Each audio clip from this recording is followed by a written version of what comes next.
சங்கத்து மக்களுக்கு வணக்கம். இந்த வாத்துடைய பேர் பட்டர் கப். இந்த வாத்து வந்து உலகத்தில் ரொம்ப ஃபேமஸான ஒரு வாத்து. அப்படி என்ன ஸ்பெஷாலிட்டி அப்படின்னு கேட்குறீங்களா? இந்த வாத்து பிறக்கும் போதே காலில் ஒரு குறைபாட்டோடு பிறந்தது. ஆனால் அந்த குறைபாட்டை சரி செய்யறதுக்கு அதற்கு ஒரு செயற்கைக்கால் உருவாக்குனாங்க. மனிதர்களுக்கு செயற்கைக்கால் பொருத்தணும்னா மருத்துவமனைகள் இருக்குது, அந்த செயற்கைக்கால்களை உருவாக்கக்கூடிய தொழிற்சாலைகள் எல்லாமே இருக்குது. ஆனால் ஒரு வாத்துக்கு செயற்கைக்கால் எந்த தொழிற்சாலையில் உருவாக்க போகிறாங்க? அதனால தான் மருத்துவர்கள் 3D பிரிண்டிங் அப்படிங்கிற ஒரு டெக்னாலஜியை பயன்படுத்தி இந்த வாத்தை நடக்க வச்சுருக்காங்க. அதனால தான் இந்த வாத்தும் உலகத்திலேயே ஃபேமஸான ஒரு வாத்தாக உருவாச்சு. அந்த 3D பிரிண்டிங் டெக்னாலஜி பற்றி தான் நம்ம இன்றைக்கி வீடியோவில் பார்க்க போகிறோம். வாங்க போகலாம்.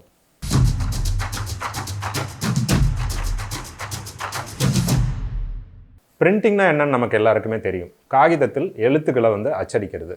ஆனால் 3D பிரிண்டிங் அப்படிங்கிறது வந்து ஒரு பொருளை அச்சடிக்கிற மாதிரியே உருவாக்குறது தான் வந்து 3D பிரிண்டிங். இப்போது ஒரு பொருளுடைய விலை எதை வச்சு தீர்மானிக்கிறாங்க அப்படின்னா, அதை எவ்வளவு வேகமாக நம்ம வந்து தயாரிக்க முடியும், எவ்வளவு எண்ணிக்கையில் தயாரிக்க முடியுங்கிறத பொறுத்து அதனுடைய விலை வந்து நிர்ணயிக்கப்படுது. அப்போது ஃபேக்ட்ரியில் உருவாகக்கூடிய பொருட்கள் நிறையா ஒரே நேரத்தில் உருவாக்க முடியும் அப்படிங்கும்போது அது விலை குறைவாக இருக்கும். ஆனால் 3D பிரிண்டிங்கில் இருக்கக்கூடிய ஒரு அட்வான்டேஜ் என்னென்னா, நீங்கள் ஒரே ஒரு பொருளை உருவாக்கலாம், அதையும் விலை குறைவாக உருவாக்க முடியும்.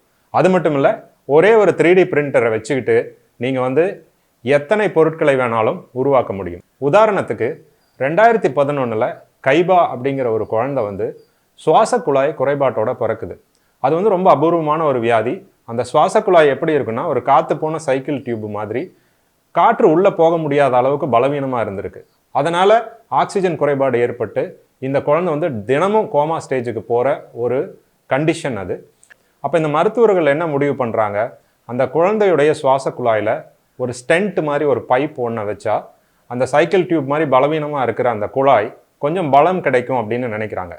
இந்த ஸ்டென்ட்டை பயன்படுத்தி 6 வாரங்களில் அந்த பையன் வந்து நார்மலாகி ஹாஸ்பிட்டல் விட்டு வெளில வந்துடுறான். அவன் வளர வளர அந்த சுவாச குழாய் வந்து பலமடைஞ்சு அந்த ஸ்டண்ட்டுக்கு தேவையில்லாமையும் போயிடுது. 3D பிரிண்டிங் இந்த மாதிரி மருத்துவ காரணங்களுக்காக மட்டும்தான் பயன்படுத்துகிறாங்களான்னு கேட்டால் இல்லை. உதாரணத்துக்கு உங்ககிட்ட ஒரு பழைய பைக், ராஜ்தூத்னு வச்சுக்கோங்களேன், அந்த பைக் இருக்குது. அது வந்து உங்கள் தாத்தா கொடுத்ததா இருக்கலாம், அப்பா கொடுத்ததா, யாரோ கொடுத்த ஒரு பைக் இருக்குது. ஆனால் அதில் ஒரு குறிப்பிட்ட சின்ன பாகம் வந்து பழுதடைஞ்சிருக்கு. அந்த பாகத்தை வந்து மாற்றணும். இன்றைக்கி நீங்கள் போய் தேடுறீங்க, அந்த பைக் வந்து தயாரிப்புலேயே இல்லை, நீங்கள் கடைகளில் கேட்டாலும் கிடைக்காது. அப்போ வந்து அந்த பைக் ஓடாமல் தான் நிற்கணும். ஆனால் உங்கள்கிட்ட ஒரு 3D பிரிண்டர் இருக்குது, இந்த பாகத்துடைய கம்ப்யூட்டர் டிசைன், அந்த 3D டிசைன் இருக்குதுன்னு சொன்னால் இந்த பாகத்தை நீங்களே உருவாக்கிக்கலாம், உங்கள் ராஜ்தூத்தை பழையபடி ஓட வைக்கலாம். நாசா வந்து சர்வதேச விண்வெளி ஆராய்ச்சி நிலையம் அப்படின்னு சொல்லி ஒன்று உருவாக்கியிருக்கு. அது பல நாடுகள் சேர்ந்து உருவாக்கின ஒரு விஷயம். அங்கே வந்து அடிக்கடி இந்த விண்வெளி வீரர்கள் போயிட்டு வந்துக்கிட்டு இருப்பாங்க. அங்கே அவங்களுக்கு தேவையான பொருட்கள் எல்லாம் அங்கேயே வச்சுருப்பாங்க. இப்போ அங்கே ஒரு காஃபி மேக்கர் இருக்குதுன்னு வச்சுங்களேன், அந்த காஃபி மேக்கரில் ஒரு சுவிட்சு பழுதாயிடுது. இங்கே வந்து அது பழுதாச்சுன்னா காஃபி மேக்கரை தூக்கி போட்டுருவோம், சர்வீஸுக்கு கொடுத்து ஏதோ ஒன்று பண்ணி நம்ம காஃபி குடிக்க ஆரம்பிச்சிடலாம். ஆனால் விண்வெளியில் நீங்கள் என்ன பண்ணுவீங்க? காஃபி இல்லாமல் அவங்களால எவ்வளோ நாள் இருக்க முடியும்? சரி, இப்போ வந்து வேறு காஃபி மேக்கர் வந்து நம்ம வேணும் அப்படின்னு சொல்லி நீங்கள் பூமிக்கு தகவல் அனுப்புகிறீங்கன்னா, அவங்க திரும்பி அந்த காஃபி மேக்கரை அனுப்புகிறாங்க அப்படின்னா அதுக்கு பல மில்லியன் டாலர்கள் செலவாகும். அதாவது உலகத்திலேயே மிக காஸ்ட்லியான காஃபியாக அது மாறிடும். ஒரு 3D பிரிண்டரை அவங்க ராக்கெட்டில் முதல்லையே அனுப்பிடுவாங்க. அதை பயன்படுத்தி அவங்களுக்கு என்னெல்லாம் பாகம் வேணுமோ, நான் காஃபி மேக்கர்னு சொன்னது ஒரு உதாரணத்துக்கு தான், இந்த விண்வெளி ஆராய்ச்சி நிலையத்தில் எதெல்லாம் தேவையோ இன்னும் முக்கியமான சில பாகங்களை கூட அவங்க பிரிண்ட் பண்ணிக்கலாம். எந்த ஒரு தொழில்நுட்பம் கையில் கிடைச்சாலும் அதை ஏடாகூடமாக பயன்படுத்துறதுல நாம் வந்து கில்லாடிங்க. அமெரிக்காவில் ஒரு கம்பெனி என்ன பண்ணாங்கன்னா, ஒரு 3D பிரிண்டரை பயன்படுத்தி துப்பாக்கி எப்படி உருவாக்குறது அப்படிங்கிறத ஒரு டாக்குமெண்ட்டாக ரெடி பண்ணி அதை அவங்க வெப்சைட்டில் வெளியிட்டுட்டாங்க. இப்போது எனக்கு ஒரு துப்பாக்கி வேணும் அப்படின்னா, என்கிட்ட ஒரு 3D பிரிண்டர் இருக்குது அப்படின்னா என்னால் ஒரு துப்பாக்கி செஞ்சுக்க முடியும் அப்படிங்கிற ஒரு சூழல் இந்த 3D பிரிண்டிங் டெக்னாலஜியால் உருவாகி இருக்குது. இதை வந்து யார் என்ன விதமாக பயன்படுத்துவாங்க அப்படிங்கிறத நான் உங்களோட கற்பனைக்கு விட்டுடுறேன்.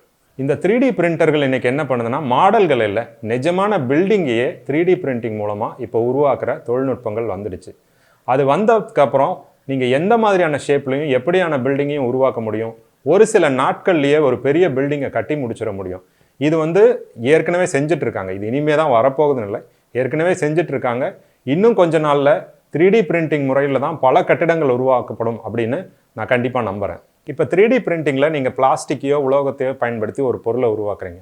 அதுக்கு பதிலாக கோதுமை, சீஸ் இல்லை வந்து ஒரு மசிச்ச சிக்கன் இதெல்லாம் பயன்படுத்தி உணவுப் பொருட்களையே பிரிண்ட் பண்ண முடியும் அப்படின்னு இப்போ முயற்சி பண்ணிக்கிட்டு இருக்காங்க. அதாவது உங்களுக்கு ஒரு லெக் பீஸ் வேணும்னா உள்ள ஒரு பாலிமர் எலும்பை வச்சு அது மேலே ஒரு சிக்கனோட திசுக்களை பயன்படுத்தி உங்களுக்கு ஒரு லெக் பீஸை அவங்க பிரிண்ட் பண்ணி கொடுத்துருவாங்க. இப்போ வந்து உயிருள்ள செல்களை பயன்படுத்தி மனித உறுப்புகளையே 3D பிரிண்டிங் பண்ண முடியுமா அப்படின்னு ஆராய்ச்சி பண்ணிக்கிட்டு இருக்காங்க. ஒருவேளை அந்த ஆராய்ச்சி உண்மையாச்சுன்னா, ஒருத்தருக்கு வந்து கிட்னி ஃபெயிலியர் ஆகுதுன்னா அவருடைய கிட்னியை ஸ்கேன் பண்ணி அந்த கிட்னியை 3D பிரிண்டிங் முறையில் உருவாக்குற அளவுக்காக அந்த தொழில்நுட்பம் வளர்ந்துரும் தான் நான் நினைக்கிறேன். அதாவது எப்படி இருக்குன்னா, நீங்கள் போய் காலையில் ஆர்டர் கொடுத்துட்டு வந்தீங்கன்னா போயிட்டு வாங்க சாயந்தரம் வாங்க சார் உங்கள் கிட்னி ரெடி ஆயிரும் அப்படின்னு சொல்கிற அளவுக்கு 3D பிரிண்டிங் தொழில்நுட்பம் வளர்வதற்கான சாத்தியக்கூறுகள் இருக்கின்றன. இது போல் மேலும் சுவாரஸ்யமான தகவல்களை வீடியோக்களில் பார்க்க தெரிஞ்சுக்க சேப்பியன் சங்கம் சேனலை சப்ஸ்கிரைப் பண்ணுங்கள், கமெண்ட் பண்ணுங்கள், லைக் பண்ணுங்கள், உங்கள் ஃப்ரெண்ட்ஸுக்கு ஷேர் பண்ணுங்கள். இன்னொரு வீடியோவில் உங்களை சந்திக்கிறேன். நன்றி, வணக்கம்.